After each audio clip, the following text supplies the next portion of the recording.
If you've ever been to Rome and had the chance to check out the ruins of the ancient city, you'll find it hard to miss seeing the Arch of Titus. This arch commemorates all the nations conquered by the Roman Emperor Titus, in particular the Romans' conquest of Jerusalem. On the arch is depicted the people of Israel being taken away into exile, an exile that has lasted over 2,000 years. And as they depart from their land, the Jews are humiliated by being forced to carry on their backs the remnants of their destroyed temple. And for me, the most striking remnant is the menorah. The reason why I find this so striking is because the menorah in the temple was meant to be a symbol of the divine presence in the world, that God was present in the affairs of humanity. And this image of the Jews being forced to take the menorah out of Israel and into exile with them is almost as if God was saying, "Do not fear, my presence is going with you. I'm with you in exile. I'll be with you in your suffering." And in some kind of funny way, the Romans attempt to humiliate the Jews by forcing them to take out the menorah out of their temple. It may have had the opposite effect.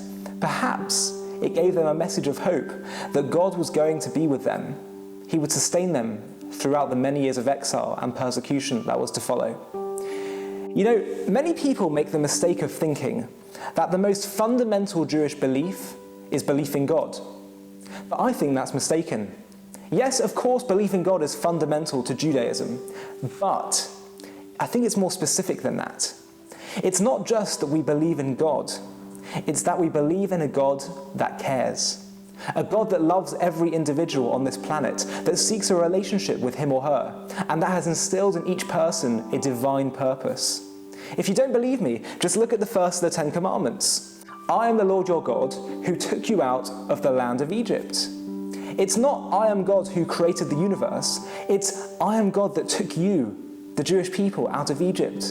I rescued you from bondage, from your suffering, because I care about you, and I want to take you in as mine. If you look closely at the story of Hannukah, you'll see that it was this Jewish belief that annoyed the ancient Greeks so much. Yes, many of the Greeks believed in some notion of God, including the great Greek thinker Aristotle, who spoke of the prime mover. But where they differed with the Jews was on whether human beings have the capacity to have a relationship with God, whether we can transcend the natural world. The Greeks held that it was not possible. When they invaded Israel, they forced the Jews to declare, "We have no portion in the God of Israel." It wasn't, "We don't believe in God," but rather, "We have no relationship with him." This was their fundamental disagreement with the Jews.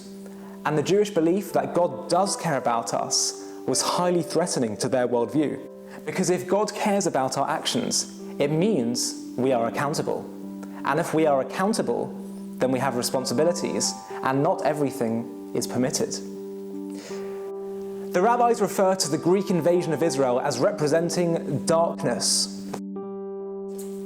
What happens when you experience darkness? What feeling overcomes you? You feel alone. And that was the Greek message. We are all alone in this world. The story of Hannukah is the story of a triumph of the Jewish view against the Greek one. The victory of the tiny Maccabee army against the ancient Greek Empire was a glaring demonstration that God is involved in the affairs of mankind. And the miracle of the oil burning for 8 days when it was only meant to last for one was a subtle wink from God that he is still involved in the world, despite the era of open miracles in Jewish history coming to a close. The miracle of the menorah, that symbol of God's presence in this world, taught us that amidst seeming chaos and darkness, God is there, masterminding everything. So as the Jews experienced the miracle of the menorah, the last of the open miracles in our history, and as the Jews carried the menorah away with them into the Roman exile years later, they were reminded to stay true to what is our fundamental, unwavering principle and our message for this world. God is with each and every human being. We all have a purpose in this world, and we have the ability to connect with him. It has been this belief that has sustained us through the darkest hours of our people's history. Because we know that if there's a God who cares, then no matter how dark things get, we know that he is guiding us, that there is an ultimate justice to the world, that anything is possible. That a people who are few in number, scattered everywhere, and intensely persecuted can not only survive, but change the world in the process, bringing the majority of the world to a belief in this God of Abraham, this God that wants a relationship with his creations. The menorah invites us to remember that despite seeming chaos, there is light in the darkness. It's actually quite a crazy thing to think about. The creator of the universe cares about you and me. Hanukkah implores us to realize that actually it's not so crazy after all.